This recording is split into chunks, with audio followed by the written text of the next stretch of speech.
1918 թվականի մայիսի 28-ին 600 տարի պետություն չունեցող ու պետականության երազանքով ապրող հայ ազգը հռչակեց Հայաստանի առաջին հանրապետությունը։ Հայոց առաջին պետությունը սակայն դադարեցրեց գոյությունը 2.5 տարի անց։ 1920 թվականի նոյեմբերի 29-ին Հայաստանը հռչակվեց խորհրդային։ Պատմաբան Սմբատ Հովհաննիսյանը անդրադառնալով առաջին հանրապետության անկմանը շեշտում է. ուշադրության կենտրոնում պետք է պահել ոչ թե անկումը, այլ աշխարհաքաղաքական այդպիսի իրավիճակում պետություն ստեղծելու քաջությունը։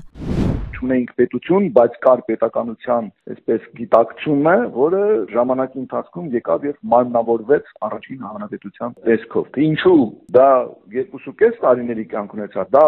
բարդ հարց է։ Առաջին հանրապետության մասին, որ ունենք հետազոտություններ, լավագույն հետազոտությունը Ռիչարդ Հովհաննիսյանի գրած 4 հատորանած աշխատությունն է, բայց դա նույնիսկ չի սպառում հարցի ամբողջական պատասխանը։ Նոր փաստեր են, նոր փաստաթղթեր կան, չգիտեմ ինչեր, որոնք պետք է ավելի հետազոտվեն, ավելի այսպես խորքային մոտեցում ցուցաբերվեն, որպեսզի հասկանանք ինչ է եղել կամ ինչ կարող է լինել։ Հայաստանը լցված էր գաղթականներով, տնտեսական վիճակը ծայրահեղ էր, բայց դա միակ պատճառը չէր, որ իշխանությունը հանձնվեր խորհրդայիններին, բացատրում է պատմաբանը։ Աշխարհաքաղաքական իրավիճակը, Թուրքիայի սպառնալիքները, խորհրդային Ռուսաստանի նկրտումները, տարածաշրջանի նկատմամբ Եվրոպայի հետաքրքրության նվազումը նորաստեղծ պետության անկման ամենահայտնի պատճառներն են։ Ճիշտ էր խորհրդայնացվելը, թե ոչ, միանշանակ պատասխանել հնարավոր չէ, բայց պետք է հիշենք, որ այդ օրերին գրավված էին Ալեքսանդրապոլն ու Կարսը, Հայաստանը պարտված պետություն էր։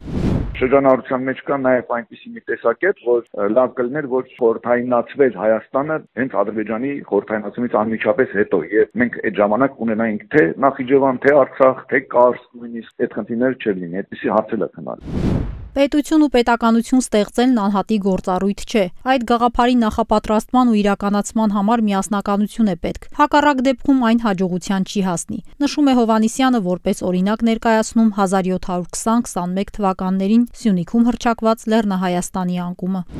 Դա իրականում տևական աշխատանք ենթադրեց կամավորական խմբերը, որպեսզի ցակուցիչ չլինեն, դրանց միավորեն։ Ճիշտ է, այդ ընթացքում մինչև 18 թվականը ծրագիրը, որ նախատեսված էր, ամբողջական հնարավոր չեղավ կազմակերպել, բայց այդ համառությունը եւ այդ գիտակցումը, որ հաջորդ ցեղասպանության այսպես շարունակությունը կարող է լինել, դրանից ելնելով նրանք, տեսեք, կարողացան այդ նախապատրաստական աշխատանքները կատարել, թեկուզ կրկնում են կիսատ եւ ստանալ Սարդարապետի Բաշաբարանի հերոսամարտերը, որոնցով էլ ինքը արդեն որոշարկվեց առաջին հանրապետության ի հայտ գալը։ Աշխարհում ըստ ՄԱԿ-ի կա 5000-ից ավելի էթնիկ խումբ ցեղ, այնինչ նույն կազմակերպության ճանաչած պետությունների թիվը չի գերազանցում 200-ը։ Հայաստանը էթնիկ հայերի պատմական հայրենիքի մի մասի վրա գոյություն ունեցող ու ճանաչված պետություն է, որի հիմքում հենց 1918 թվականի ծանրագույն ժամանակաշրջանում հռչակված հանրապետությունն է։ Պետականության պահպանումն անընդհատ պայքար ու աշխատանք է, ամփոփում է պատմաբանը։